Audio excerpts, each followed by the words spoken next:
ubukene bw'akaranda si isezerano umurage w'ubugwari ntugira igitabo waba muzima yakamirwa n'amaboko agatarama mu bandi bagahuza imihigo. ngira ngo ubuzima nk'iki gihugu turaba immigrant cyangwa se turabimukira.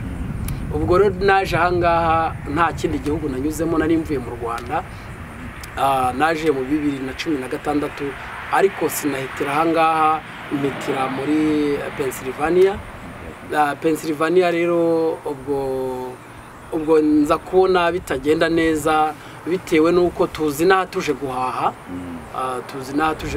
nicyo kituzanye naha, usibye ko ari wabatandukira bakajya mu bindi, ariko mu by'ukuri tuzi naha turabizi ko atari iwacu, n'ubu bwene gihugu baduha ni nk'intizo cyangwa ni nko mbese murabyumva, ariko iwacu ntituhayobewe, turabanyafurika, turabirabura, turabo mu biyaga bigari, ubwo turiyizi.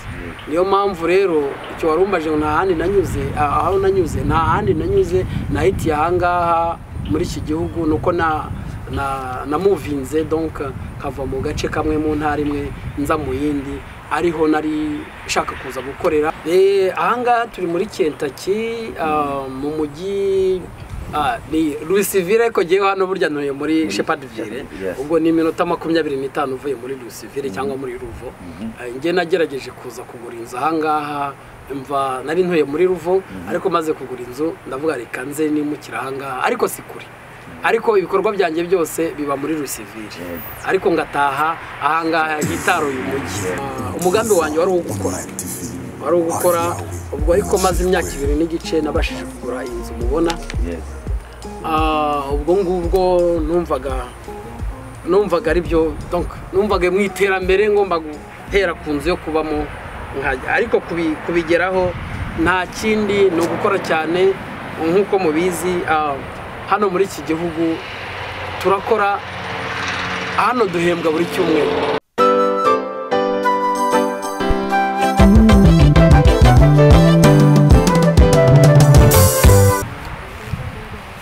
Reka tubasuhuze mwebwe badukurikiye bari no hino mu mpande zitandukanye, tuvuga tuti Maranatha, Imana y'umugisha.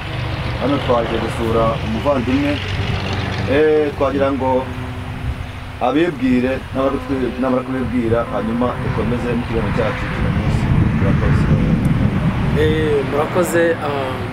Amazina yanjye barita Karinijabo Godfrey cyangwa se Gode, niyo abantu benshi bamenyereyeho. Nkaba ndi umuturage wo muri iki gihugu cya Amerika, ariko si uko natakaje n'ubwo iwacu, aba ndi umukongomani, aba naravukiye ahantu muri Rucuro, ahantu bita ku Bishusha, ngira ngo abenshi barahazi. Aho akaba ariho naboneye izuba, ariko urumva nkaba naravuye ndi muto nkiri umwana, twerekeza mu gihugu cy'u Rwanda, ariho twabashije kwiga tutanya amashuri kugeza aho 2016 nje kwisanga ngaha muri iki gihugu. Uwo niwe gewe rero. Yego, murakoze mbe mu data Gode. Turagushimiye cyane ko twaje hano iwawe, twagusuye mu gitondo cy'uyu munsi. Muri karibu, turabishimiye nanone. Natwe twishimiye kwakira kuri channel yacu kandi yanyu Umubwiriza Online TV. Namwe abadukurikiye kuri channel, tubahaye ikaze kubwo kudukurikira no gukomeza kutuba hafi. Uyu mwumva akaba ari umuvandimwe wanyu Damien, uyu muri kumwe mubona kuri screen yanyu akamaze kubibwira, akaba ari we Gode. Ese Gode, nitwatangira n'isengesho kugira ngo ikiganiro cyacu kigende neza? Byaba byiza cyane, isengesho burya jinga ari byiza cyose. Wadusengera wumvishe bitewe yenda hari n'amakaraza, yenda hari simbizi, isengesho narangurura, nta munsi isengesho riba ribi, nta isengesho riba ritoya, uko biri kose barabyumva. ubwo turicisha bugufi. Yego.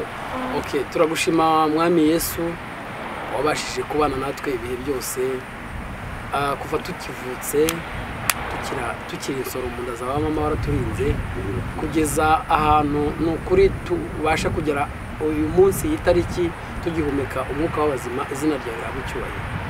Rero mwami Yesu tukaba twaje uyu munsi tuje tuganira ibyubaka, turagira ngo iki kiganiro kiyoborwe nawe kandi kizagira aho cyubaka tuzabira izina rya Yesu Kristo.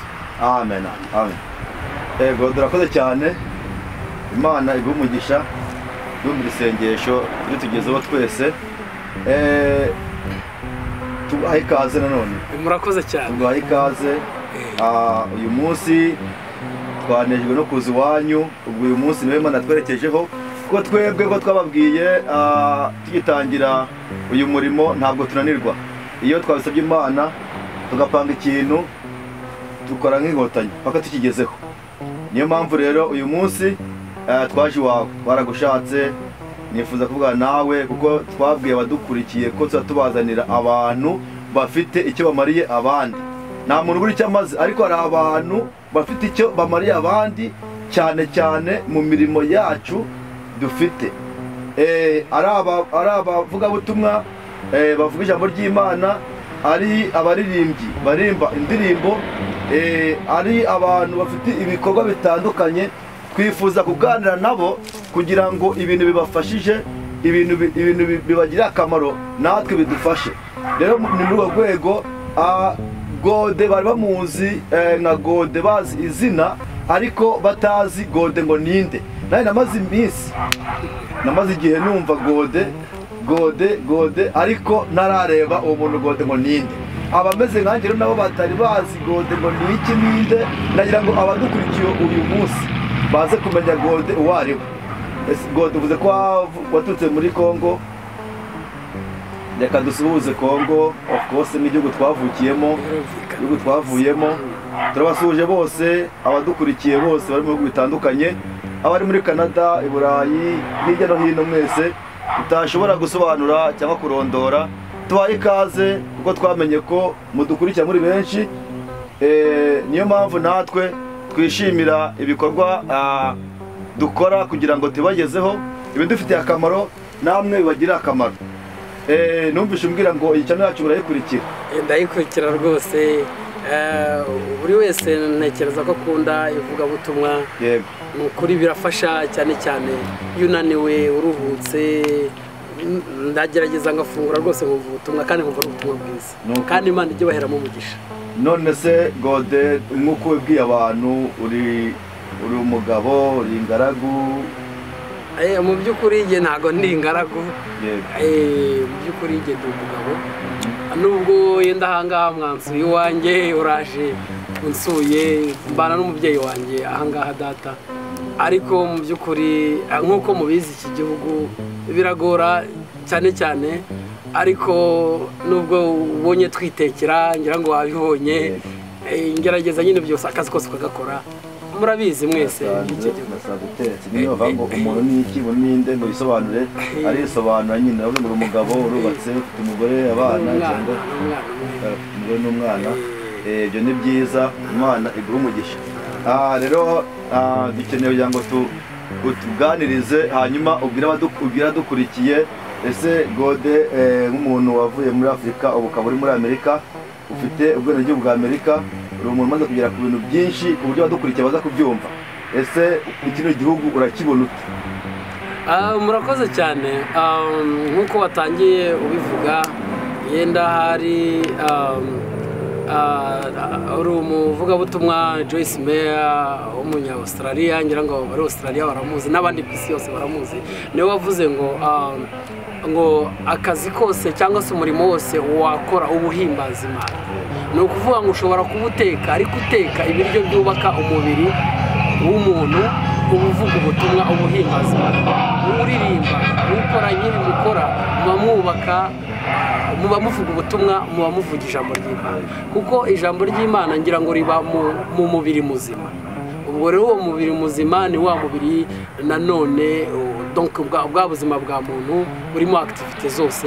Ntabwo umuntu abeshwaho gusa no gusenga, ahubwo arataha akajya no gukorana n'indi mirimo nanone ariyo ivamo bwa bushobozi cyangwa se ya mafaranga akajya kuvuga ubutumwa. urumva rero ko ibyo umuntu wese yaba akora yaba avuga ubutumwa. Ubwo rero wenda hari ndumva sinzi ubwo wasura ukambaza henda niba ari ikindi ntashubije neza. Biri kumvikana abadukurikira byumva. Urakoze rayangubaze ese uva muri Kongo uza wahitiye muri Amerika cyangwa yandi wamanje kuba mbere yo kugira ngo ugere muri Amerika? Mu by'ukuri nk'uko nababwiye nkiva muri Kongo murabizi, ababizi mwese ni amateka dusangiye abenshi. Twahitiye mu Rwanda, duhitira mu Rwanda, ubuzima twabayeho murabuzi, abenshi turaziranye badukurikiye, abatakuzi baranzi cyangwa se bazi n'uyu murimo ukora. Ngira ngo ubuzima nk'iki gihugu turaba immigrant cyangwa se turabimukira. Ubwo rero naje ahangaha nta kindi gihugu nanyuzemo, nari mvuye mu Rwanda, naje mu 2016 ariko sinahitira ahangaha, mpitira muri Pennsylvania. Rero ubwo nza kubona bitagenda neza bitewe n'uko tuzi n'aha tuje guhaha, nicyo kituzanye n'aha, usibye ko hariho abatandukira bakajya mu bindi, ariko mu by'ukuri tuzi n'aha, turabizi ko atari iwacu. n'ubu bwenegihugu baduha ni nk'intizo cyangwa ni nko mbese murabyumva, ariko iwacu ntituhayobewe. turi Abanyafurika, turabirabura, turabo mu biyaga bigari, ubwo turiyizi. Niyo mpamvu rero icyo warumbaje ngo nta handi nanyuze, aho nanyuze nta handi nanyuze, nahitiye ahangaha muri iki gihugu. nuko namuvinze donc nkava mu gace kamwe mu ntara imwe nza mu yindi, ariho nari nshaka kuza gukorera, ari byo bikorwa najemo gukorera ahangaha. Ubwo rero ndumva ari icyo ngicyo yenda nagusubiza kuri icyo kibazo. Urakoze Bode Mugisha, uvuze ko wavuye mu Pennsylvania. Yego. None ukompaze cyangwa se ukagereranya Pennsylvania na Kentucky, ubona hari ikirere cyiza, ubuzima bwiza, ku buryo umuntu yimuka afite impamvu? Ahangaha turi muri Kentucky, mu mujyi ni Louisville, ariko ngewe hano burya ntuye muri Shepherdville. Ubwo ni iminota 25 uvuye muri Louisville cyangwa muri Ruvo. Nge nagerageje kuza kugura inzu ahangaha, nari ntuye muri Ruvo, ariko maze kugura inzu ndavuga reka nze nimukira ahangaha, ariko si kuri, ariko ibikorwa byanjye byose biba muri Louisville, ariko ngataha ahangaha hitaruye umujyi. None Gode kabisa congratulations kuba warabashije kugera ku rwego rwo kugura inzu muri Amerika, ni ikintu gitoroshe. Ibyo bintu wabigezeho ute? Nanone abantu bavuga ngo ntabwo naho bagiye ubushobozi ntabwo bashaka kugura inzu Amerika, wababwira iki? Wabigezeho ute abo bantu, wababwira iki? Mu by'ukuri urakoze. Nk'abantu b'abakristo ntekereza ko iyicano yanyu ariyo gukuza umurimo, kandi twavuze ko burya nta mukristo udakora. Umukristo udakora ndumva batari umukristo, kuko umukristo agomba gukora. Ubwo rero muri iki gihugu nk'uko nababwiye nageze 2016, ariko nza mfite umugambi wanjye wari uwo gukora. Ubwo ariko maze imyaka 2 n'igice nabashije kugura inzu mubona. Ubwo ngubwo numvaga ari byo, donc numvaga mu iterambere ngomba guhera ku nzu yo kubamo nkajya, ariko kubigeraho nta kindi no gukora cyane. Nk'uko mubizi hano muri iki gihugu turakora, hano duhembwa buri cyumweru. Sinumva rero nko mu rubyiruko rudukurikiye umuntu uvuga ngo yabuze amafaranga muri iki gihugu, rwose yaba ari ikindi, kuko hano imirimo irahari cyane, y'amaboko irahari, n'indi yose y'abakoresha ubwenge irahari. Iki gihugu rwose nge nabonye ari cyiza cyane ku buryo utavuga ngo wabuze amafaranga. Ubwo rero ikiriho nk'uko bimbajije, nge naraje ngakora nkarara mu kazi, ngakora amasaha menshi aho yo bita overtime, nkagerageza kugira ngo byibuze ngira homva imyaka twamaze tudakora cyangwa dukorera make, ariko nayo ngezeho ndimo kubona nayabona. Nafashe initiative cyangwa se nafashe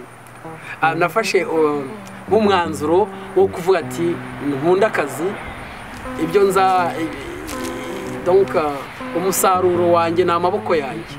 Ubwo rero nibwo mu myaka 2 n'igice rwose nari maze kugura inzu. ni iki wabwira abantu bavuga ngo nubwo nagira ubushobozi nongeye nawe nagura muri iki gihugu bakabamo bari muri rent bakodesha ubuzima bwabo bwose cyangwa batinye nzashaka ahandi hantu bajya kugura inzu? aho baba bibeshye burya investment ya mbere cyangwa se murajya mumbabarira gukoresha yenda amagambo atari kumvikana cyangwa se ubwiteganyirize bwa mbere niko nabyita ni ukugura inzu muri iki gihugu.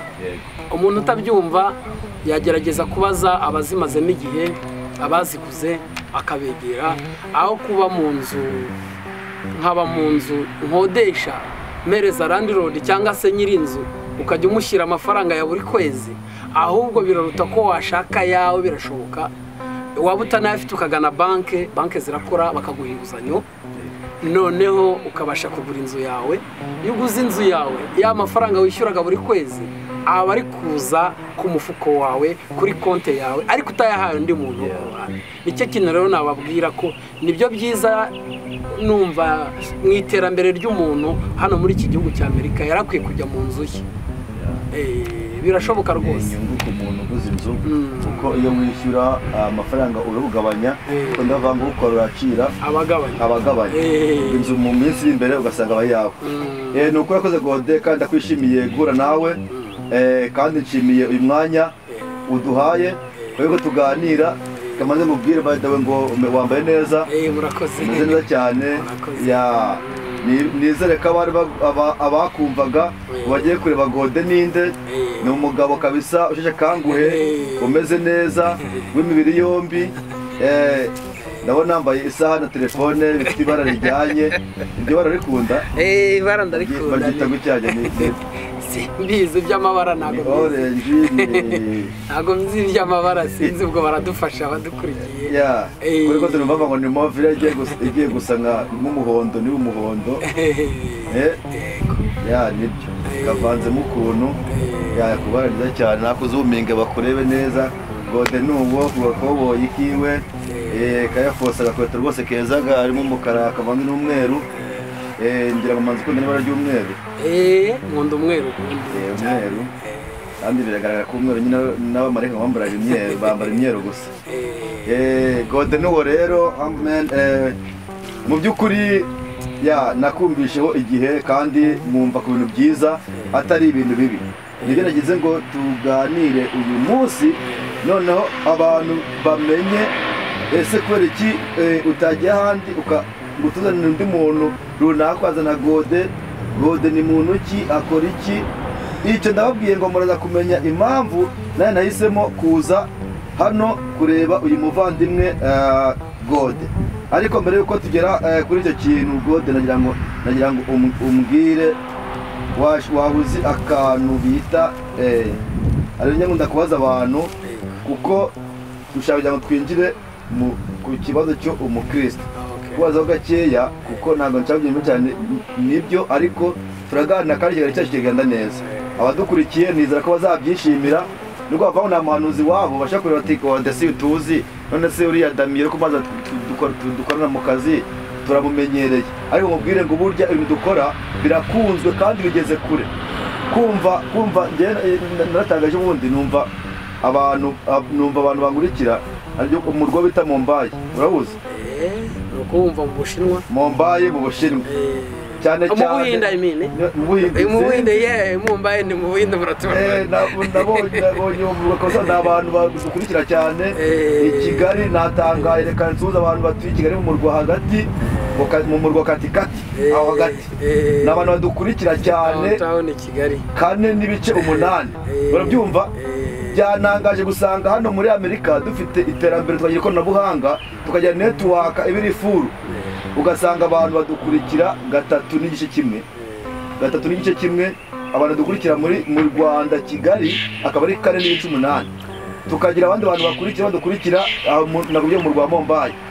Abandi bantu badukurikira no hino narebye nsanga everywhere bareba cyane baturya ibi bintu. Nukabikinishe ujye uvuga amagambo kuri iki kintu azafasha abayumva, akagira ikintu abamarira. Niyo mpamvu nesemo kuza kubera nawe nk'umuntu usheshe akanguhe ukuze, kugira ngo mbwire hari ijambo numvishe, ndashaka kugira ngo ijambo nsobanurire. Ijambo bita inzika n'inzigo ni ikintu bitandukanye gute? inzika rero ni ukuba umuntu ashobora kukugirira nabi tuvuge noneho ukamugirira inzika donc ni uburakari bukabije bw'igihe kirekire budashira iyo donc niho naho rero inzigo ni nk'uko nanone bijya guhura ariko itandukaniro ni uko inzigo ni cya kintu cyabaye donc cyagumye kimaze igihe kirekire donc cyo kirakabije cyane urumva kiri inyuma kirakarije ariko urumva inzigo yogera niyishurira wa muntu wabikiye inzika ukamushaka ukakomeza kugira umujinya wowe bishobora no gushira ku nzika yenda hari ushobora kujya mukagira ariko inzigo akenshi ntishira inzigo ishira ari uko wishyuriye iyo wishyuriye uburya inzigo ni uko numva nicyo nabyumvaho murakoze none ibyo byari bikwiye wenda ko wadusengeye kandi uri umukristo ndabizi ibyo byari bikwiye mu bakristo ibyo ntago bikwiye usibye no mu bakristo no mu banyarwanda ntago byari bikwiye cyangwa se mu barundi cyangwa se n'abandi bose turavuga umuco wacu ntago byari bikwiye ko umuntu nkaho twabireba u Rwanda ni igihugu twatangamo urugero burya yo haza kuba iyo nzigo zirahari ariko banze kuziha agaciro barabirenga ariko izo nzigo zavanyweho izo rero niyo nzika nayo yavanyweho kuko abantu abiciwe n'abishe ubu barashyingiranwa bagasengana ubwo babirenga kubwo ubuzima bwa Kristo butandukaniraho n'ubundi buzima ubwo rero umukristo ntiyarakwiye kugira inzigo cyangwa ntiyarakwiye kugira inzika kuko urumva ntago ubwo buzima ntago ari ubw'umukristo n'ubwo umuntu utari umukristo n'undi muntu murakoze yagode urakoze cyane kandi ndagushimiye ese wambwira muri Bibiliya umurongo ugufasha bavuga ati uyu murongo warafashije namwe muri kumurikira uyu murongo muzawusome cyangwa se uvuga gutya uyu murongo kabisa niwo murongo mfasha mu buzima iyo mwibutse iyo bawusomye iyo ngumvishe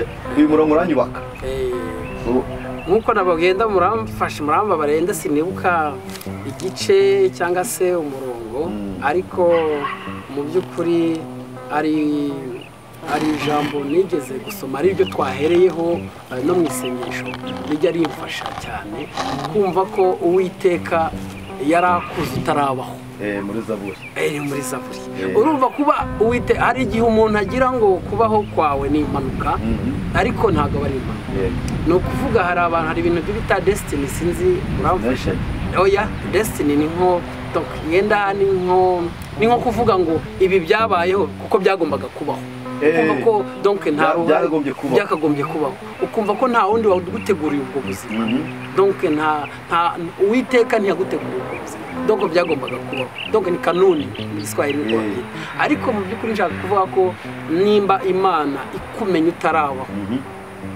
nanone ukabaho uwuriwe mu by'ukuri ntago ari impanuka ahubwo ni ubuzima Imana iba yaraguteguye ubwo rero numva iryo jambo ryari rimfasha cyane kuba aho ugeze hose wajya ushima Imana ukavuga ati Imana yarinzi ntarabaho n'ubu ngubu iranzi urakoze gode nanjye rero umurongo ujya umfasha burya kandi n'uwo murongo uvuze nawo ni umwe mu mirongo imfasha ariko burya nkunda gusoma igitabo cya Yobu 22 umurongo wa mbere naho haramfasha nanjye aranyubaka n'ubu twaje hano turi intumwa za rubanda iyo turi kuvuga kugira ngo bifashe abatwumva bifashe abadukurikira kandi natwe bidufasha uwo murongo uravuga ati ngo nzi yuko ushobora byose kuko nta kibasha kurogoya imigambi yawe hari abantu bashaka kuvuga ati gode bagakubita ati kandi ati n'ibi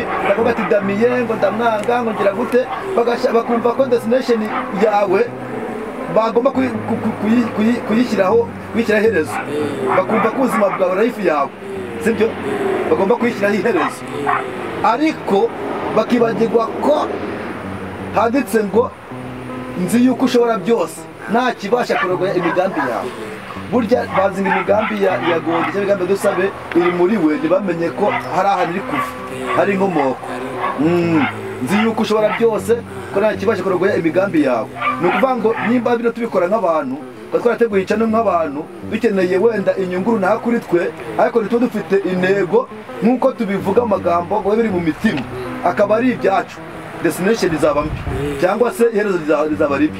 Ariko nimba twarabishinze ku jambo rivuga ngo nzi yuko ushobora byose, rikaba ryubatse ku Uwiteka, Uwiteka akaba birimo, nta kabuza n'aho abantu bahaguruka, n'aho abantu bavuga, n'abantu bakurwanya, ntago bazabasha gushobora, kuko Uwiteka ashobora byose, ntakibasha kurogoya imigambi. Amen. Ntakibasha kurogoya imigambi y'Uwiteka. Urabyumva? Noneho rero nagira ngo twinjire sasa kuri topic ya Gode. Niki ninde akora iki? Nagira ngo tubwire rero Gode mu by'ukuri turashaka kwinjira mu mirimo yawe Gode, imirimo ufite ubu. Abashaka kugira ngo bamenye neza Gode. Abashaka kumenya nk'uko nabibwiye amazina yo mwayumvise, isigaye yenda ni icyo nkora, kuko twavuze ko umubiri wa Kristo wari ukwiye, ntituvuge ngo turaba Kristo gusa, ahubwo dukore kuko icyo duhamagarirwa ntago umuntu cyangwa se umukristo nk'uko turimo kuvuga muri iki kiganiro, ni cyubaka ubuzima bw'umukristo. Ntago umukristo yarakwiye kugenda ngo ajye gusenga gusa atahe. Umukristo akwiye kujya kwiga akaminuza, nubwo bamwe bavuga ngo kwiga si ngombwa cyane, ariko ni ngombwa. Yarakwiye kujya guhinga, korora, agacuruza. Ngero muri ibyo byose nahisemo nkigera ahangaha, yego nagiye ku ishuri, njya ku ishuri byari bigoranye cyane ahangaha nk'uko mubizi, tuza dushaka akazi, ariko nagerageje ku ishuri, n'ubu ndumva nko mu bihembwe bibiri nzaba nsigaje kurangiza, nubwo wenda biba bitoroshye, rimwe na rimwe haza ubuzima bukagorana, ariko natekereza ko bizarangira vuba. Urumva ibihembwe bibiri si byinshi. Ubwo rero noneho rero apare y'ibyo ngibyo, nanone ngewe ubuzima bwanjye nabuhariye ubucuruzi. Ngenda umucuruzi nubwo ntaragera ku rwego nshaka kugeraho, ariko nihariye umurimo w'ubucuruzi. Ubwo bucuruzi nkora, ncuruza ibyo kurya, mfite iduka mu mujyi muri Ruvo cyangwa se muri Lusivire, nkaba mfiteho ubu navuga ko ari amaduka abiri cyangwa se n'iduka na depo yo kuranguza, ndanguza ibyo kurya, karanguza ku maduka matoya. Amaduka matoya ari muri Amerika yose rwose. Ushaka ibyo kurya ucuruza Imyafurika nibyo nibandaho cyane, kuko tugeze inaha usanga indyo zinaha z'abazungu zitadushobokera. Ubwo rero njye nahisemo gucuruza ibyo kurya by'Abanyafurika, njya kubizana. N'ubu mvuye muri Afurika, maze icyumweru mvuyeyo, yego njya kubyizanira, noneho nkaza iyo depose cyangwa se ni hose, ababyumva neza, karanguza amasoko yose ari muri Amerika, mu ntara zose. Upfa kuba umpamagaye ati ntuye muri Texas, ntuye muri New York, ntuye Indiana, aho waba utuye hose, ibyo kurya mbikugezaho. Nanone rero nkaba mfite nk'uko mubizi, ntekereza uri umwe mu bakiriya banjye, nkaba n'ubundi mfite hariya isoko, iduka muri Ruvo, nanone ricuruza ibyo kurya. Urumva hari iriranguza, hakabaho n'irindi ricuruza detaye cyangwa se retailers kuba byumva. Ubwo rero akaba ari ibyo nkora, niwo murimo wanjye, niko kazi kanjye. Apare y'ubwo bukristo hongeraho umurimo ukora, nibyo bintu nkora. Murakoze. Gode, ibintu birakomeye kandi biranashimishije kumva Gode nk'umuntu wari muri Afurika ageze muri Amerika, ukafata ikintu kingana gutyo, ukagira iduka ricuruza ndetse ukajyana depo iranguza ibintu. Ni ibintu abantu batakwiyumvisha, ko abantu benshi bavuga ko kugira iduka hano muri Amerika bigoye. Gode, iduka muri Amerika biragoye nk'uko mubyumva. Nanjye simbikora jyenyine, singiye kwikoma ku gatuza ngo ndakomeye, oya. Ariko urumva Uwiteka aradufasha, Uwiteka aduhaye byose. Ubu mfite aba partner cyangwa se abo dufatanyije ako kazi, kandi n'ubu ngubu sinshizeho limite cyangwa se sinshizeho limite sinzi ukuntu nabyita abandi n'abandi bazi kuko urumva natangiye ndi jyenyine ncuruza imodoka n'abagenzi banjye twari dufatanyije ariko ducuruza imodoka muri 2019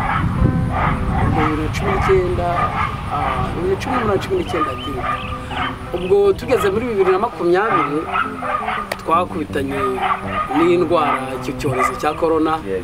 Ubwo rero tumaze gukubitana n'icyorezo cya corona kitari cyoroshye, nguma mu rugo murayibuka. Ubwo nta mukiriya w'izo modoka nabonaga, ariko abantu bararyaga, nubwo bari mu nzu bararyaga, ariko nta wajyaga ku kazi, imodoka zari ziri hariya. Ubwo naza kuvuga ati ibi bintu hazaza n'ikindi cyorezo ko mbona, urabizi inda ni nka moteri ntihagarara, amoteri iranahagarara badewe. Ariko niho nahise ngira iyo inspiration, iyo byumviro byo kuba nashinga iduka. Ariko nje kubyumva ko nashinga iduka, abo twari dufatanyije uwo murimo cyangwa se ako kazi ko gucuruza imodoka, mbibabwiye ati jye numva umuhamagaro wanjye, ariko no muri Afurika nkaba narabikoraga. Si uko nabyigiye ahangaha, no muri Afurika bo twabanye nda n'abari kudukurikira barabizi ko ariko kazi nari mfite ko gucuruza. Ngeze ahangaha rero n'umunsi uwo murimo nawukomeza. Ubwo mbwiye abo bantu twafatanyaga barambwira ati reka da, numva buryo umuntu wese agira umuhamagaro. Ubwo harimo umugabo umwe witwa Dani, kandi nawe Imana umugisha, ni umukristo. Ubwo numva atabifitemo umugambi wo kubikomeza, ahubwo arambwira ati mudamu wanjye numva bikunda. Arambwira ati rero n'abanyamurenge kuko mubizi bavuye mu nce za Murenge muri Sud Kivu, ariko b'abakristo babizerwa, ni umuryango nkunda cyane. Ubwo turaza turafatanya, tumaze gufatanya turashinga iduka, birakunda rwose, birakunda. N'abandi batifuza twabafasha nabo bakagira. Ubwo rero birangije tumaze gushinga iryo duka turakora. Ubu ngubu muri iki cyumweru gishize naho ubwo ariko mu kwa kabiri k'uyu mwaka haje undi mugabo nawe arambwira ashaka gukora nawe kaza mu biri byo kurya.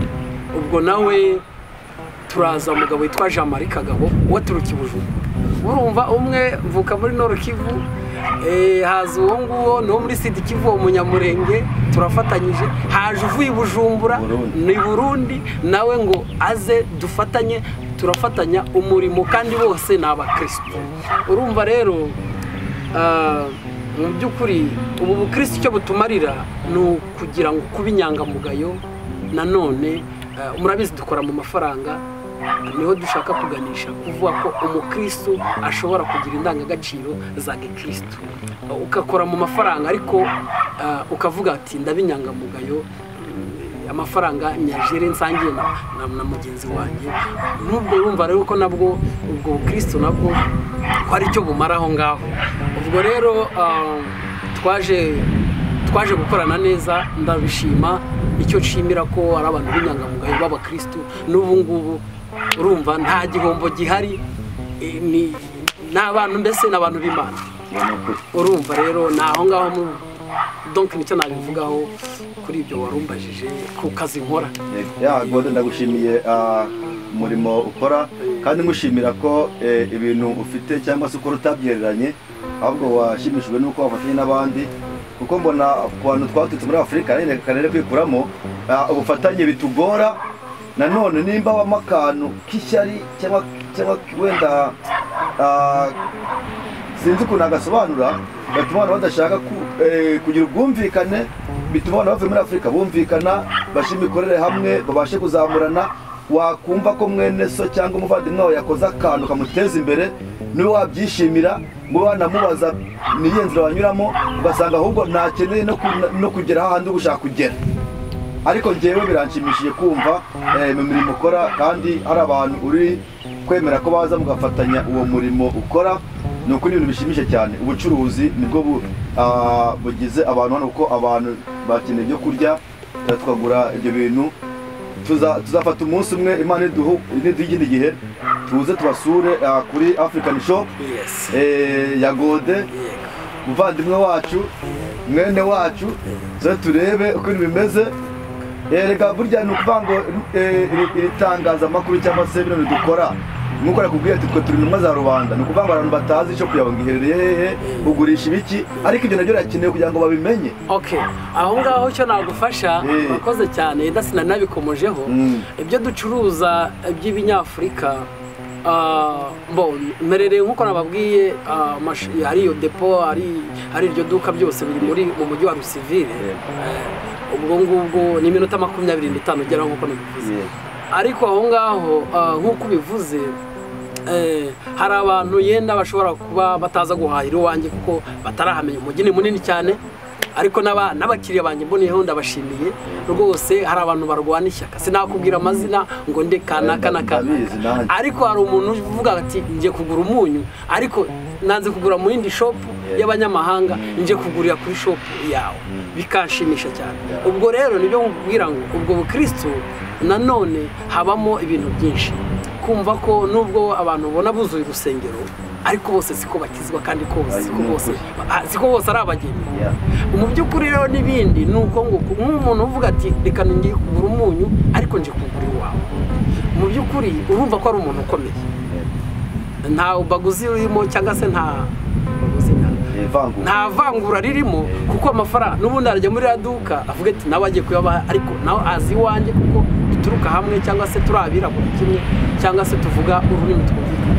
Ubwo rero ibyo tugurisha ibisanzwe, hari imyumbati, habe kawunga, habe pate jaune, habe fromage, habe n'ibi by'abavuzi b'abagorozi, hari makara, amabumba, hari inuza za gikukuri, hari umwenya, hari za kapusine, hari jinja. Ibyo kunywa byose washaka bidasembuye turabifite. Ubwo n'ibyo kurya byose wakenera, n'ibyo ntavuze byose tukaba ni ukuvuga ngo n'ubu utavuga detaye cyangwa details yabyo, ni byiza, ariko turashaka umuduha akazi, ntabwo umuduha akazi dukorane. Tugomba kuzaza tukareba ibintu Gode akora, detaye yabyo, uburyo akora neza, kuko ni umuvandimwe. Erega burya ntabwo tubona amafaranga, ashobora no kuba waramutse nabi n'amafaranga akajya kwa Gode, akaba yagukubita agafuka k'umuceri akajya kwirira. Hari abanyafurika bibaza ko dufite amafaranga rwose bihagije, ariko natwe hano igihe tujya gufata credit, waba waguze imyenda muri Afurika ukaza ukagurisha hano, ugasanga unafashe ikanzu cyangwa ikoti, ikositime, akamaro ukwezi utarakwishyura, dufata amadeni. Rero ni byiza tuba dukeneye kugira ngo ibintu bigaragare, tuzafate business card, turebe niba bikunda kugenda. Ni ugusabe tuzabikora, kuko twebwe turahari support, yaba dufashanye, turebe ko ibintu byacu byatera imbere nk'abandi. Wayi tutabigeraho, ahubwo ese reka mubaze Gode, utagira biriya bintu, ndumva rwose ahantu ugeze hashimishije, umaze kuba access, ni ukuvuga ngo wabaye accessible cyangwa ibyawe byamaze kujya ku rwego rushimishije. Wari uzi ko ugitangira, wari uzi ko byashoboka ko bigenda kuri mu by'ukuri navuga ngo oya, byose ni Imana idufasha. Nkuko yenda urumva twe turagenda ugatekereza, ubwonko buzima uratekereza, ugatekereza umushinga, ariko hari igihe umushinga uhomba, hari n'igihe wunguka. Njye rero ndi mu nyungu, nibyo nshimiraho Imana. Ubwo rero kandi nanone sinatangiye mbivuga, natangiye ndi jyenyine, ariko ubu ngubu mfite abapatena noneho turi batatu. Urumva ko kandi ndacyakeneye abandi. N'ubu ngubu ufite amafaranga, n'urimo kutwumva, waza ukatwegera rwose, waza namwe rero nk'uko murimo kubaka iyi sosiyete n'iyi cano yanyu. Nanone akazi kabonetse nk'uko uri kubivuga, hazagira ikindi gihe tujya mugirega n'abakristo mubegere, mugere naho bakorera naho dukorera, muvuga ati mu by'ukuri wavuye he, ugeze hehe. N'abandi bakira hano bumva ko bitashoboka, bagira icyo bakora, kuko ntago mwajya mu nsengero gusa. Aka kazi kanyu niyo mpamvu nagashima ko mushobora kuba mwagera n'ahantu ku bikorwa byabo bakristo, mukamenya n'ibyo bakora. Icyo narishimye, nicyo navuga, ari abakristo badukurikiye bararya, ari n'abatari abakristo bararya. Nta muntu wajya gusenga yishwe n'inzara, buri muntu wese arakora kugira ngo abeho. Nimba umwuka wifuza kubaho ukabeshwaho n'ijambo ry'Imana, ubugingo ngo bubeho, niko n'umubiri ugomba kubaho. Rero ntibabyirengagize, ibintu turi kuvuga bifite inyungu. Impamvu ze ngo muduha akazi, ugomba gufata akazi no mu bundi buryo. Nasiye ngo kwamamaza ukamariza ishopu ku buryo mu rwego runaka ikava mu rwego rumwe mu rundi rwego. Nkavuga ati African shop kwa Golden Gospel, muze mugure ibintu birahari kandi bihendutse. Ni mwene wanyu avuga uri muhuje, murazamuka mukaganira, ibintu bikajya mu buryo. Ati afite iduka guje detaye, ibintu byose mushaka ari amafu, ari iki byose birahari. Ndetse si ibyo gusa, abantu bafite amaduka bakeneye gucuruza, muze afite idepo araranguza. Kandi ibintu byose mukeneye birahari, ari amafanta, ari iki byose, ari za Bavaria, ari soda, ari ginger, ari amafu, byose birahari kwa Gode cyangwa kwa Priska Rugomba cyangwa kwa Kagabo Jean Marie, aho n'abapate n'abanje. Gusa urumva ntabishobora kwamamaza. Wabishobora. Nibyo ngiye byose. Ni wabikora. Kandi dukeneye abantu nkamwe, usibye dukeneye abantu kuko ntawigira muri iyi mirimo, mu murimo wose ukora. Donc urumva dukeneye abantu bashoboye bakora, tugahaguruka nk'uko abivuze. Hari igihe abantu bumva ko muri Amerika si mu ijuru.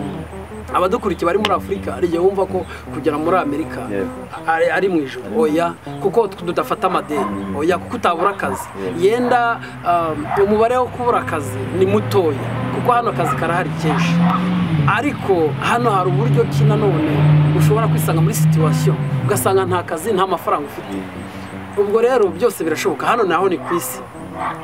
Ariko ikiriho, icyo nshimaho Imana ni uko hari imirimo myinshi, ahubwo ngatangazwa n'abasore cyangwa n'urubyiruko ushobora kuvuga ati mfite imyaka 20, ugasanga mfite 30, ugasanga ariko uracyari mu biyobyabwenge. Abo bakristo nabo batandukiriye bashobora kwisanga mu biyobyabwenge, nabo nuko twabanenga cyangwa se tukabakebura. Mu by'ukuri hano uwaje muri iki gihugu niwe nabwira, ni muri urubyiruko mwiteze imbere, birashoboka. Mwegere abantu bafite aho bageze. Natwe yenda nubwo tukiri mu nzira tugira aho tujya kugera, ariko natwe turacyakeneye inama z'abantu badutanze mu kazi, cyangwa se bagize icyo baturusha, turacyabasanga. Ubwo rero nkaba nabwira urubyiruko rwa Gikristo batandukira kabajya mu matabi. Hano turabafite, turabizi, bari mu nzoga, nibahaguruke bakore, kuko twagiraga ikibazo cyo kuba turi muri Afurika ukicara na diplome nta kazi.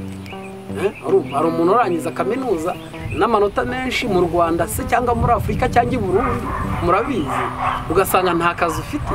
Ariko hano ntibishoboka. Hano ugafite, ahubwo ugatangazwa no kubona wa muntu warushoboye yiriwe umunsi wose ari mu biyobyabwenge, ari mu nzoga, kandi yarakwiye kuba ari mu kazi. Mu by'ukuri rero nicyo nabasha gukeburaho urubyiruko, kugira ngo nimba twaraje nimwumve ko twagezeyo. Oya, hano ntago ari iwacu. Turi Abanyafurika, mugomba kumenya ko hari igihe tugomba no gukenera kuzajya iwacu kuhateza imbere. Kumva nk'ahantu wavutse, nk'abantu kurushusha navukiye, kumva ko hari ikintu kizahinduka kubera jyewe. Kumva nk'aho mu Rwanda nabaye ko hari ikintu ushobora kugira gute hazagenda ngashyiraho ibikorwa bikaba bishobora kuba byatanga akazi. Ibyo rero nibyo nakwifuriza kubizi. Ni ukuri kandi ni byiza nk'uko bivuze. Uvuze ku kintu cy'abantu bo kunywa ibiyobyabwenge ndetse urumogi, amatabi, amayoga.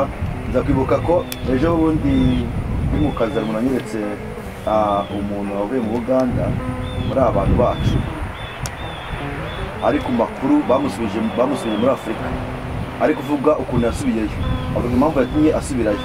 Rero twakwishimira ko ari umukristo cyangwa umuntu mu bantu bacu waza hano bakamusubiza muri Afurika n'indisipurine, nta kintu ariho na n'ikintu ajyanye, agasubirayo nabi.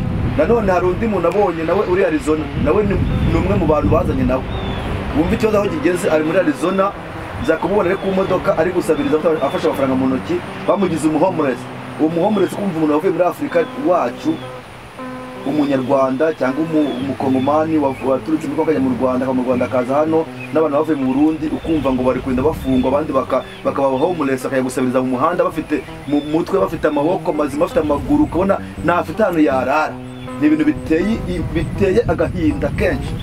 Nta muntu muzima wabyifuriza umwana we cyangwa wabyifuriza umuryango we kumera gutyo. Uravuze ngo wavuye muri Afurika vuba aha ngaha, ese urugendo kujya muri Afurika ugiye gushakayo ibintu ubona ko urugendo rworoshye byagendekeye gute? Urugendo rwagenze neza, urugendo rworoshye cyangwa ubona bigoye? Nanone ibi kazi dukora ni passion, ni umuhamagaro, niko nabyita. Kimwe nk'uzabona umuntu aririmba neza aba ari umuhamagaro, wowe ukaba umaze muri korali imyaka 10 ariko ukaba udashobora kuririmba neza, burya ni umuhamagaro. Usanga nawe ushoboye kuza ukaba wadukoresha nk'aka kazi kawe, aba ari umuhamagaro. Burya buri wese agira ibyo ashoboye kuza, niyo mpamvu utajya uvuga ngo hari umuntu utazi ubwenge. Oya, twese ahubwo cyangwa hari umuntu udashoboye, buri wese afite ibyo ashoboye. Ubwo rero nanjye muri aka kazi nubwo uvuga ngo yenda kameze gate karagoye, aka kazi kanjye karagoye. Urumva hari igihe nzakubwira ati naje nakubwiye ko akazi n'amasaha nakoze, hari igihe nkora ngakora nk'amasaha nka 16. Ntabwo abantu badukurikiye hari igihe yenda bamwe babizi, ubwo ushobora gukora 16 gihe ushobora kuyakora kandi akazi karagoye. Tekereza ugaturuka mu gitondo ukora ukageza nijoro ukiri gukora, ukiri mu kazi.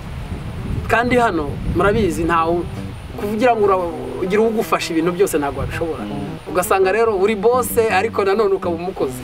Ahubwo uri bose rwose bigaragara nk'umuntu udakora, ahubwo usanga umuntu ukoresha. Oya usanga ukoresha. Oya, hano uko bimeze muri iki gihugu ugomba gukora. Nta mukozi rwose nditekera nk'uko abibonye, ukikorera ibintu byose, nta mukozi ngira mu nzu no ku kazi gasanzwe rero naho nkakikorera. Urumva ubwo rero uko wambazaga ngo muri Afurika bimeze bite, ako kazi karoroshye. N'ubundi urumva urugendo rwo kuva aha ngaha minsi yashize nari Kampala, nanone ngiye mu by'ubucuruzi. Urumva Kampala nibwo nari ngeze muri Kampala, urumva ngendera kuri telefone y'umupatena mfiteho umuntu dukorana nanone uri Kampala. Urumva sinagenda ngo ibintu byose mbashe kubizana jyenyine kuko navuga nkeneye abantu. Ubwo rero ngendera kuri telefone, nibona Kampala, ngeze Kampala, ubwo ninjira mu kazi ku muntu tutaziranye, tuvugana gusa kuri telefone. Ubwo nibwo twari tugiye kubonana, yenda namusuhuza yitwa Damuru, yenda azaza kutubona rwose. Ubwo mara icyo gihe cyose ndi mu kazi, murabyumva. Ngira mvayo njya mu Rwanda, nanone njya mu kazi. Ubwo ndagaruka, ubwo nari maze nanone nk'amezi 2 nsubiyeyo nanone. Ubwo nari nsubiyeyo maze iminsi nkora ahantu bita Bugesera, ngira ngo abantu benshi barahazi mu Rwanda, mu kagari ka Kanazi. Aho niho nari maze icyumweru kire hafi 2 nkorera. Urumva rero kuva muri Kentucky nkava muri Ruvo nkagenda nkibona muri Kanazi hafi ni Burundi, ariyo nicaye. Ako kazi ntago kaba koroshye. Navaho nkajye i Bugande nkagenda. Ubu ngubu ndategura kujya ahandi mu kindi gihugu nanone ngiye gushakayo ibyo bintu, kuko nimba naravuze ni nkuko twabivuze, umurimo wose ugiye gukora ujye ushyiraho amaboko. Iryo ni ijambo ry'Imana. Ubwo rero ukorana umwete. Ubwo rero ako kazi kanjye ngomba kugakunda, ubwo nkagakora. Imvune yo ni nini cyane, ariko imvune nta kazi katavuna, akazi kose karavuna. No kwicara mu rugo byo byonyine nabyo biravunye. No kuvuga ngo ugeze ku kintu ashaka kubaza cy'imbogamizi, ndavuga ati kubona ibintu byose bigenda neza, ni ibintu byose bigenda neza, ni perfect, ni amena, nta mbogamizi yabirimo. Ariko ngira ngo wagira urasaho gake, ariko mbogamizi ni nyinshi cyane. Mbogamizi ni nyinshi cyane. Ni ukuvuga ngo rero ababyumva bumve ko gukora atari ukwicara ni haso. Ni ukuvuga ngo buriya nakwemeye uburyo ibintu mbwiye ati ejo ni Bugesera abakristo bariyo ndetse n'abandi muri rusange turabasuhuje, dufite n'imiryango, turabashije cyane bakomere babona kino kiganiro ndetse baradukurikira. nibwo twasuhuje ndasuhuzana n'inkasimbutse naguciye mu ijambo. Hari umugabo ubu turimo gukorana nitwa Christian akorera muri Kanazi, afite uruganda yumpereza amafu ari ubugari, dufite ubugari bwiza buva hariya ahantu kwa Kinazi. Oya ni bwitwa ni umurenge ni Kanazi, bitandukanye na Kinazi bwa Kinazi, byose ndayigira nanone na Sina Gerard nawe mu Rwanda nawe aduhereza ibintu byose biri kwa Sina Gerard hano turabifite. Narakubonye rwose, ari ako gashya, ari akabanga, ari ayo mafu, akanozo n'akarabo, byose turabona ko mbifite. Ubwo rero n'uwo Christian nawe akaba amereza ibyo bintu, yego na bose turabasuhuza. Ubwo rero abo buna ni abantu nakubwira bose bagerageza kumfasha kugira ngo mbashe kugera aho mva, mbashe naho kugera aho nagera. Urumva rero niyo nakubwiye ngo muri ubu buzima ntuzagire umuntu nabi, kuko hari igihe umuntu yakwica nanone akaba akurinze iterambere rizafasha umwana wawe. Nk'umuntu wagiriye nabi Sina Gerard ntago ubu ngubu mba ndiwe wagiriye nabi Christian, uwo nguwo urimo kumpereza ibyo y'amafu byose.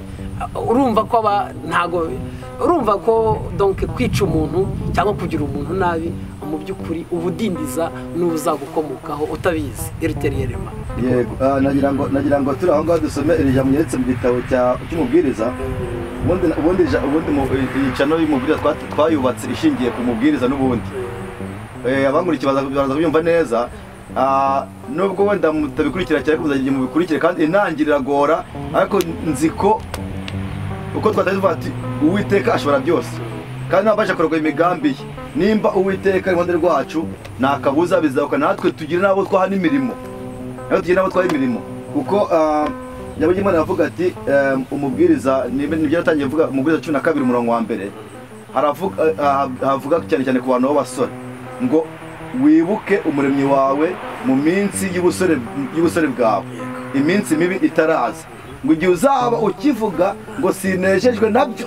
Ubu murabona Godeni umusore aratera rwose, afite akaboko, arambara akaberwa, ariko hari iminsi azajya abwira umwana ngo shaka ngo ndebera nyabu gatangiye kuvuga ati nyigeza mu kabando, wajya kwambara umupira ugasanga ikora wagerekeje inyuma. Aho rero bitarageraho ngo wibuke umuremyi wawe, iyo minsi mibi itaraza uzabe nyine warakoze. Noneho umubwiriza 12 ku murongo wa 14 akavuga ko turi kuri iyo mirimo, burya turi kuri iyo mirimo. Umubwiriza 12:14 akavuga ngo kuko Imana izazana umurimo wose, iki umurimo wose ngo mu manza, ngo n'igihishwe cyose ari icyiza cyangwa ari ikibi. Uri kubyumva? Imirimo yose dukorana mu isi, imirimo dukora, Imana izayizana imbere yacu ku rubanza, yaba ari icyiza yaba ari n'ikibi. None rero twe nk'abakirisitu ni iki tugomba gukora urubanza rutaraba? Ni iki tugomba gushyira imbere yacu mbere y'uko urubanza ruba? Kuko ikibi, ukora ibibi azaheruka nabi, ukora ibyiza azaheruka neza. Ubu ni kuvuze umuntu wafashiye Sina Gerard cyangwa kumugira nabi, ubu hari uwashoje nabi, hari n'uwashoje neza kubw'imirimo ye, sibyo? None rero nibyo hano nashaka kugira ngo ngane kuri topiki umukristo n'iterambere. Ese umukristo yakwiye kwirengagiza gusenga, akirengagiza umurimo w'ubukristo, akajya mu gushaka ubutunzi cyangwa ibintu? Ese umukristo yagombye kujya gusenga akaba mu rusengero? Wabyumva bigemo ibibazo bibiri. Akajya mu rusengero agasenga Monday to Sunday, ari gusenga, agafata ukwezi kwa mbere, ukwezi kwa kabiri agasenga ubudakora. Ibyo bintu birashoboka? Wese umukristo n'iterambere bihuriye he? Twabyifatamo gute? Uko nabivuze rero, murakoze cyane. Urumva ubuzima twisanzemo mu by'ukuri hari ukuntu tugomba kububamo.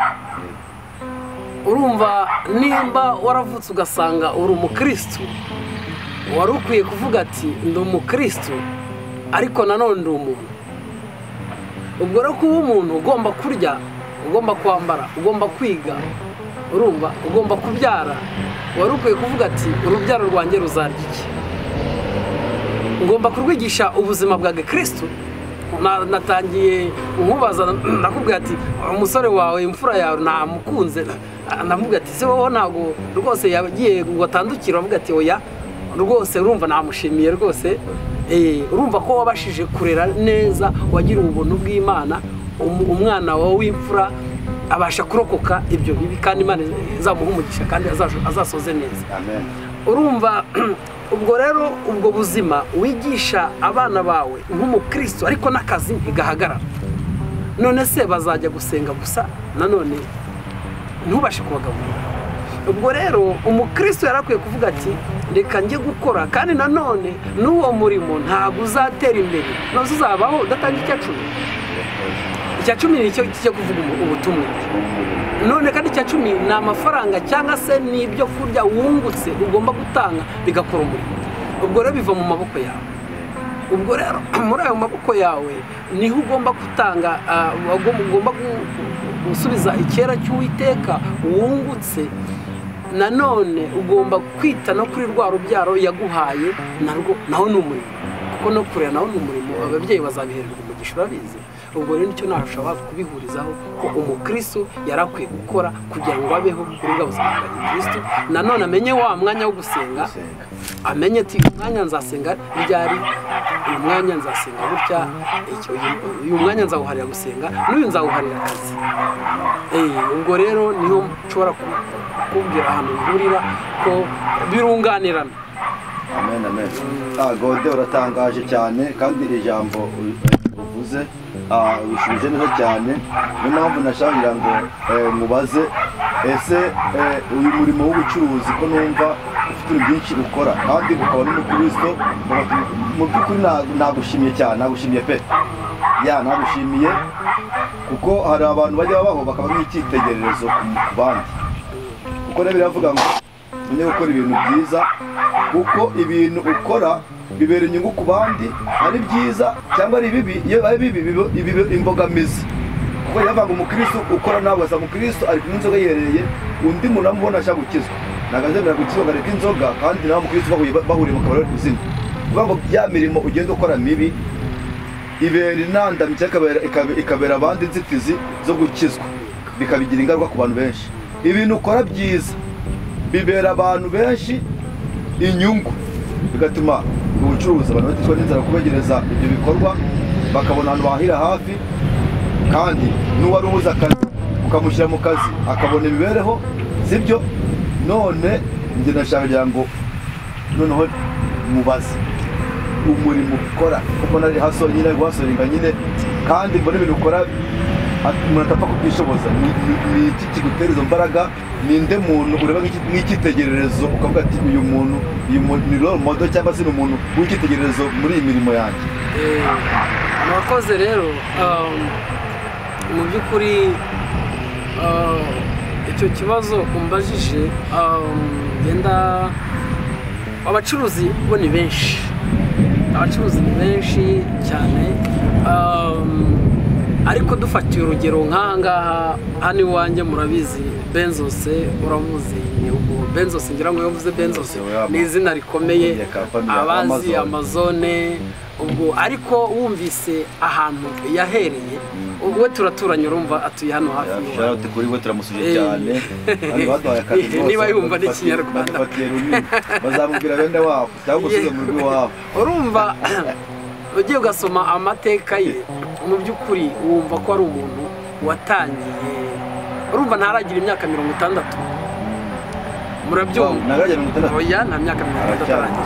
Urumva ariko urumva ahantu ibikorwa bya Amazon, abaza Amazon yose ku isi murebe ukuntu afite abakozi, ndatekereza ubu ngubu ari bigeze mu 50 niba ntibeshye, by'abakozi birarenga 50. Igihe namukoreraga ko nanjye namaje kumukorera icyo gihe nari umukozi w'ibihumbi ibihumbi byari ibihumbi 41 urumva ibihumbi 41 yose urumva rero icyo gihe urumva hashize imyaka ningahe namukoreraga ngewe urumva namanje nanjye gukora muri company mutabyumva gutya niyo mpamvu nababwira ngo abantu bari gukora muri company Courage company narayikoze nikoramo imyaka 4 nuko nkora iminsi yose ariko nkaruhuka byibuze wa munsi wo kuruhuka vuba ati byibuze ngo kujya gusenga nanjye nkaruhuka ariko iminsi yose urebye nk'itandatu narakora nuko bigeze aho ngaho rero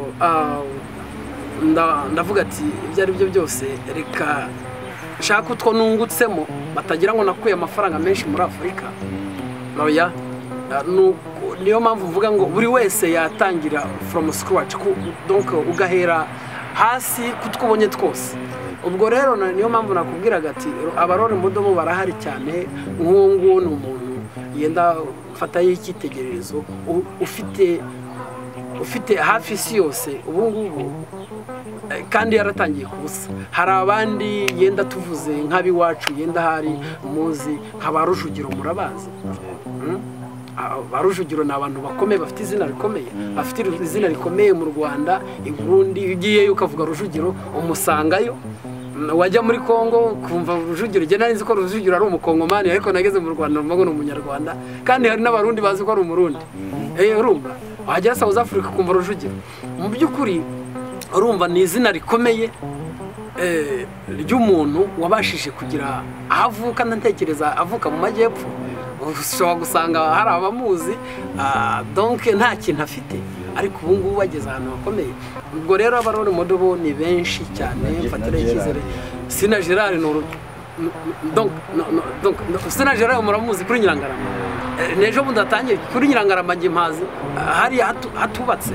ngira ngo nawe urahaze ari umuhanda usanzwe ariko mureba ahantu ageze ubu ngubu turavuga Sina Gerard akabanga mu nzi wanjye karahari agashiwaho karahari avuye Afurika bitembere bigere muri Afurika urumva rero nibyo nakubwira ngo umuntu ashobora gutangira kuva hasi kandi natwe si kujya kure nanjye ndashima Imana naho ngeze aho ndi uwareba niga hari abanzi baranzi afite abarimu bari dukurikira abanyigishije ari primaire ari secondaire ndangije kaminuza nta kintu nari mfite mu byukuri ubu ngubu ndashima Imana njye ahantu ngeze mfite icyizere cy'ubuzima bw'ejo hazaza ariyo mpamvu mbwira n'urubyiruko mukore mwiryama ufite icyo akora nakore noneho tugeraho tuva ubwo usenge uri umukristo ariko ugira ntaho nuva uvuga ati iterambere rirandeba naho kwirundurira mu nzoga rwose nta kamaro ubwo rero cyagiye wavugaga ati ya minsi y'ubusaza ya minsi y'ubukure bwanjye cyagenze aba ntagishoboye nzavuga ngo nakoze iki ubundi gihe hari igihe mbitekerezaho havuga ngatekereza mfite imyaka 70 cyangwa nkiriya yabampize urumva afite 100 urumva yenda yamyisira iragize reka mfata urugero rwa papa wanjye agiye kugira 80 ariko mugu ntabwo wamubwira ngo naterura ikintu ngo gishobore urumva rero nanone navuga ati se ningera mu myaka papa arimo hajya nkanjye nzavuga ngo nakoze iki urumva ariko ningeraho hari icyo nabashije gukora nzavuga ati ndi mu mashimwe y'Imana warakoze warandinze mu buzima umpa noneho n'ubushobozi rwose ntacyo utampaye icyo gihe niho cyagiye umuntu avuga ati caje neza nsize ngize icyo nsize imusozi sigiye abana sigiye abaturanyi sigiye umuryango iki kintu niki bitewe n'amateka twese twanyuzemo nk'abanyarwanda cyangwa nk'abirabura cyangwa nk'abarundi murabizi twaje tuba mu buzima bwo kwirukanka gusa uhunga uva ku musozi ujya ku wundi nibwo twavutse mu gihe kibi twavutse mu gihe kibi cya Magirivi wirukanka uva iwanyu ugenda ku musozi umwe uvaho tugeze mu Rwanda dusanga nanone abandi barimo kwirukanka urumva ko twakuze muri situation mbi cyane ubwo rero ubwo buzima bwo kwirukanka cyane tugize stabilité ubu ngubu ariko hariho abandi bakirukanka hariho abandi bakiri kwirukanka muri Kongo ejo bundi twabuzeho imiryango urabizi ariko mu by'ukuri niba ubashije kugira agahenge Imana yakurinze, fata ku gahenge wabonye ubashe kugira icyo ukora. nibyo n'ubundi ni byiza. niyo mpamvu nanjye nkunda umurimo kandi nkakunda n'abantu bakora, kuko yavuga ngo uzakore kugira ngo ugire ikintu usiga hano ku isi, ikintu usiga umusozi. niba batakumenya ku kintu kibi bazakumenya ku kintu cyiza, kuko nta muntu ujya ubaho wabura ikintu akora cyangwa wabura ikintu asiga. ni ukuvuga ngo niba utarakoze nabi wakoze neza. rero gerageza gukora mu gihe uzaba utakiriho uzagira ikintu bazakwibukiraho. hari umuririmbyi w'indirimbo wavuze ngo uzibukirwa kuki. Icyo kintu nicyo kintu kidutera imbaraga kugira ngo tubashe gukora. natwe imirimo turayikora kugira ngo ejo n'ejo bundi tutakiriho bazavuga ati runaka turamwibukira kuri iki kintu. ubane n'abantu neza, ukora ibyiza kugira ngo ejo bazagira icyo bakwibukira, ngo bazakwibukira ku kintu kibi, bazakwibukira ku kintu cyiza. Uvuze ko muri iyi minsi uvuye na Uganda wagezeyo? Oya, ubu ntabwo nageze Uganda ngo ntindeyo, aho natinze mu Rwanda. nari nyikwaje kubera nagiye gutuma kubera mu Uganda hari umukecuru ubisha avuga nuko nawe atazi kubivuga, ngo yemwe ngo nareka ngo murebe amaso mu Uganda ngo Debora agezeyo. Debora sivuga ni ndebagere mu Uganda. Debora ko mbari izina ry'umuntu. Ati reka Debora bari kwica abantu ngo ibintu mu Uganda byashize ngo abantu byakomeye. Ngo Debora yasa. Naho burya bamubajije ngo ni Debora burya avuga. Iyo Debora rero. Yavuga ndio kandi kwandura n'umisha kwageza nagiye kwiruka. Yego, nanjye abantu benshi baranyandikiye message nyivanga ati nyabuna ntongere mu Uganda hari Debora, numva abantu banyandikiye message. Niyo mpamvu nanjye ntatekereje kujyayo kuko nanjye naratinye. Ariko ubu ngubu natekereza ko nabo bazajya bagenda babona agahenge, kuko icyorezo twakibayemo cya corona ntabwo yumvise Ebola, ubwo nibwo mbyumva neza kuko corona yatugizeho impact. Twageze mu byorezo byinshi cyane kandi reka dushimire Imana aho igeze ikora naho tugeze ubu, kuko abantu babaye muri Kongo bakageza Goma, ubuzima bari barimo banywa amazi, wumvishe indwara bita macinya. Ayo macinya indwara bitazakorera, numva abandi ngo haje niyo bitazashishikara, nyuma yashishikara azakoresha barakingirwa n'abakingirwa n'ubashingirwa ugasanga biri kuza. ubu haje indwara ya corona ivaho, nongeye kumva numva ngo mu Bushinwa kujya gutangaza bishe kuri BBC numva ngo haje ngo tena ngo virusi ya corona yo mu bwa zero nibaza ibyo bintu ibyorezo biriho, ariko dushima Imana ko iyo bije bidusigira isomo. Si ukuri? Iyo bije bidusigira isomo, biratwigisha. Buriya ni ukuvanga ubwenge abantu bamenye muri iki gihe cya corona ntabwo busanzwe. Ikoranabuhanga baryitayeho, bakora ibishoboka byose barwanya ibyorezo, ariko iherezo hamwe n'Imana bizagenda neza. Umukecuru ati Debora yahageze rwose. Debora yahageze. Aho ubundi rero iyo Ebola ndi kumva bari kwishakira inkingo bakaza kuvura abantu bakirembye, ariko ntiyaje ari mbi kuko yaje ari Ebola idasanzwe, ariko nizere ko bigenda neza kandi hamwe n'Imana bizagenda bishira. Ikibazo nashaka kukubaza ngira ngo tugende tugira ku musozo w'ikiganiro cyacu. Ese Gode, mu buzima bwawe ari ukuvuga bakubeshye no kukuvuga bakuvuga ibirukuri, ni iki wahitamo? Wahitamo kumva bavuga ibirukuri, kuko kukubeshyera bari kukuvuga nabi ntawe utavugwa, kandi ngo wanze kuvugwa yaheze mu nda ya nyina. Buri wese ku isi, ari na pasiteri wanyu ubwo aravugwa, ari umukristo mutoya aravugwa. So urumva rero ntabwo wavuga ngo ubuzima bw'isi ni uko bubayeho, kandi nabo ni abapagani babikora. Kuko sintekereza ko umukristo nyawe wari ukwiye kubona mugenzi wawe yagize ibyago cyangwa se yaguye mu mugayo ngo ugende umuvuga. Niba umuntu yageze mu mugayo, kumira umunwa wawe, kuko nimba ugiye kumuvuga ati kanaka uzi ko namubonye nk'inzoga bamuririmbye, burya rero nawe ubaye ambasaderi wa shitani nawe agira uri kumwasasa, ubibwiye undi muntu utari ubizi. Urumva rero ubu ngubu nanone ntabwo ari ni uko bitugora cyane nk'abakristo, ariko umukristo nyawe umaze kwimenya kwisobanukirwa n'uwari ntabwo wari ukwiye kuvuga umugenzi wawe, wari ukwiye kureka kudasura mugenzi wagize ibyaha, wari ukwiye kugereka mugenzi wawe uri muri situwasiyo mbi nuri cyangwa se ngo usure uwifite gusa. Urumva ubwo rero ubwo ni ubuzima bwa gikristo, kandi Bibiliya ni igitabo cyiza kirimo izo nyigisho zose. Nibyo mu Baheburayo kugira ngo 12 akanga hepfo munsi gato aravuga ngo harahirwa abo bavuga byinshi kandi bo babesha.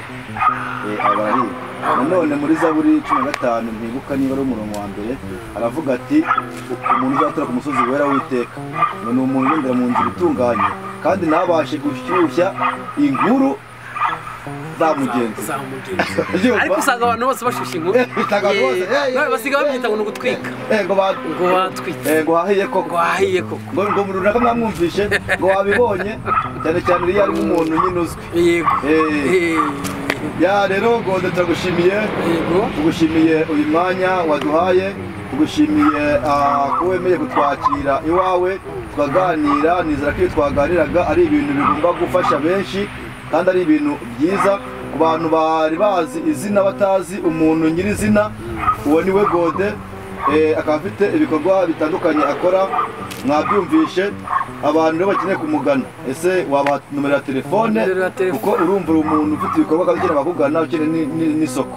Numero ya telefone bayitanga nubwo tuzaza kureba nuko twakora n'ibindi biganiro, uburyo bwo kumenyekanisha ahantu uri kugira ngo ibintu bitere imbere, ariko birakenewe ko nibura ugukeneye.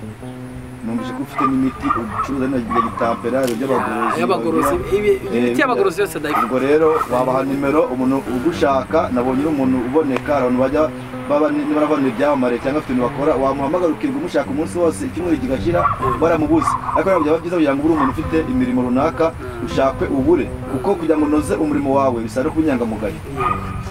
Murakoze rero, nk'uko nabwira abatuye henda hari nko muri Amerika, kumbona biroroshye cyane. Aho waba uri hose muri Amerika, muri state 50 zose, aho umpamagaye ibintu ukeneye yewe turanashipinga, nkaba nabikohereza uri wawe, upfa kumpa aderesi.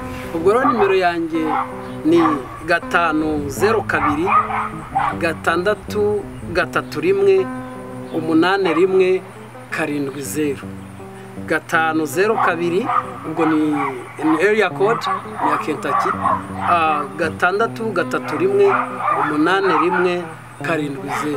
Iyo niyo nimero abantu bo muri Kentucky cyangwa se bo muri Amerika muri rusange bashobora kumboneraho.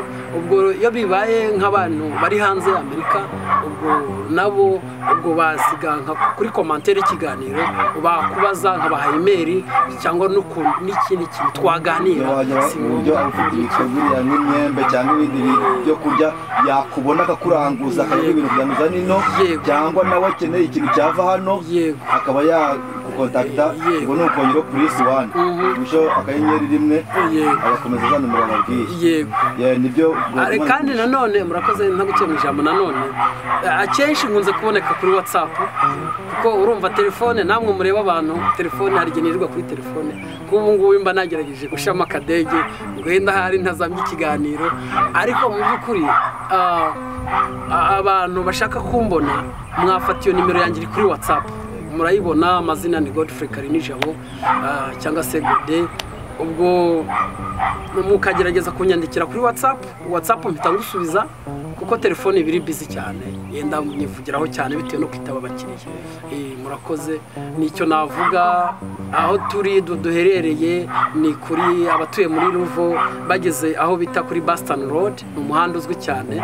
Aho ni iduka riri muri Ruvo ndani hagati. Ubwo hafi y'abasenegare uhageze wafata donc wampamagara, biroroshye. Yego, abadukurikira muri Amerika, iyo ni shop Godfrey shop. Abakeneye kugura ibyo kurya n'ibindi bitandukanye, muhabe ikaze. nanone mwumvise ka shipping gushipinga hano ko numva Arizona ari kure ndetse na za Texas n'ahandi gushipinga nk'umuntu aguze nk'amakesi 2 ya soda kwishipinga mwiza hano Kentucky ijya Arizona buriya byakoroha mbo amasoda kuko yenda abari muri Amerika yose amashopu menshi abayafite ahubwo hari nk'ibyo abantu bakenera nka fromage ntekereza ko ari byo uzigira hari gusa ubwo ndazibahereza tuvuge nk'iyo miti y'abagorozi iyo miti y'abagorozi rwose biroroshye gushyira ku posta agira abarangura none bafite amaduka matoya abadufite amaduka matoya bibo ndabibajyanira nkabibagerezayo kuko mfite imodoka zibikora za transport biroroshye mfite imodoka ndagenda nkabikugereza aho waba uri hose muri Amerika kabigeza mu iduka ryawe noneho nkagira gute kandi nanone n'abashaka kubaka amaduka bari muri Amerika nabo twabafasha batugana nkuko nabivuze kandi nawe nundi wese ushaka gukora uri ahangaha nko muri Ruvo cyangwa se n'uri mu yindi ntara ashaka gukora imiryango irafunguye ntago jewe naruvuga ngo jewe ngo nzigwizaho umutungo cyangwa se ubushobozi bwose ahubwo ngiye nizera ko ngiye nawe dufatanyije hari icyo twagira nakuvuga ko natangiye ndi umwe ubu turi batatu ubu rero abo bavandimwe cyangwa se abo bantu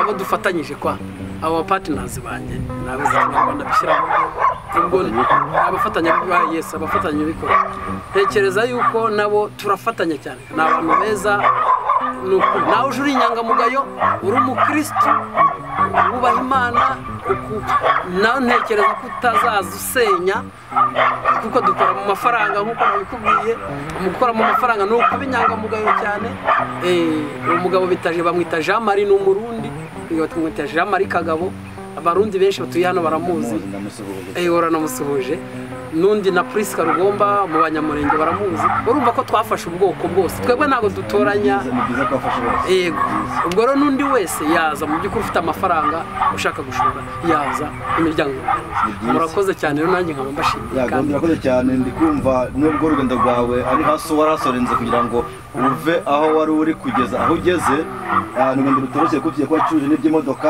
no Jamari ndabizi ko imodoka binyuzemo nawe yacuruje imodoka sinzabo niba kibikora ariko ndabizi ko yabinyuzemo ndamuzi urazamuka ujya mu by'ubucuruzi ni kuva ngo nimba mbyumvishe neza ufite ubumenyi mu by'ubucuruzi ari umuntu ukeneye adashaka no gukora namwe agashaka gufungura iduka wakeneye gucuruza kuvuga ngo ibyo bintu mwabimufashamo akamwereka uburyo biba intangiriro kugeza aho mugeze yani kuvuga ngo ibyo bintu byiza cyane abantu rero bumvishe nimero zawe bazakugane abakeneye gushinga shopu abakeneye ubucuruzi kandi abakeneye gufatanya nabo mukora n'inama zisanzwe twazigira ni karibu abadukurikiye muhawe ikaze murabyumvira kandi abatwumva n'abadukurikiye bihangane twakoreye hanze twaganiriye hanze nimba ari urusaku bazumvamo rw'amamodoka birumvikana ko turi mu isi nyine iterambere amamodoka n'amatungo hariya arimo asakuza niba bazabyumva bazabyihanganire niko byagenze ariko nizere ko ikiganiro cyumvikanye kandi cyatambutse Godema rw'umugisha namwe ndabashimiye cyane kandi Imana ibakuze nukuri ibakuze mugera aho muva mugire aho mugera ndagushimiye cyane ibintu ukora rwose ni ibintu by'indashyikirwa kandi ni ibintu byo gushimirwa niyo mpamvu mushimiye mbike ku mutima uyu mwanya niyo gutanga kuganiriza abantu rero ikintu cyacu kiri ku musozo sinzi nimba ari akantu njye nawe ndagiza n'abaje umuntu nimba ari ikintu wumva usigaje ku mutima wabwira abantu badukurikiye wababwira cyangwa se ari ikintu agomba kukubaza nkaba ntakikubaje kumva ari ngombwa ntacyo umwanya ni wawe murakoze ndumva ibyinshi twabiganiriyeho ni ntashyo natashya abantu hari abasigaye muri Afurika tukabasuhuza ari abari muri izi ntara zose abari muri Canada abari muri Australia tukabasuhuza abo twiganye abenshi bazambona ndabasuhuje nanone abo twabanye mu bundi buzima bwose tukaba tubashuhuje ariko mbabwira ngo Yesu ni umwami iryo ni ryo jambo nababwira ni ukuri nta kindi nasorezaho yego turakoze cyane iyi mwumvaga yari channel yanyu umubwiriza online TV uyu mwari kumwe akaba ari mwene so cyangwa se umuvandimwe wanyu Damien. Uyu mwabonaga kuri screen yanyu akaba ari umuvandimwe Godi cyangwa se Godfrey. Twishimiye kuganira namwe kandi twishimiye kuganira nawe, twishimiye kugira ngo ikiganiro kibafashe kandi kizabateza imbere, ari ababyumva n'abazabyumva. Intego yacu nitunanirwa ni ugukora, kandi icyo Imana ishatse nta kabuza tukigeraho. Byose hamwe n'Imana tuzabigeraho. Imana ibakomeze kandi Imana iri umugisha. Bye.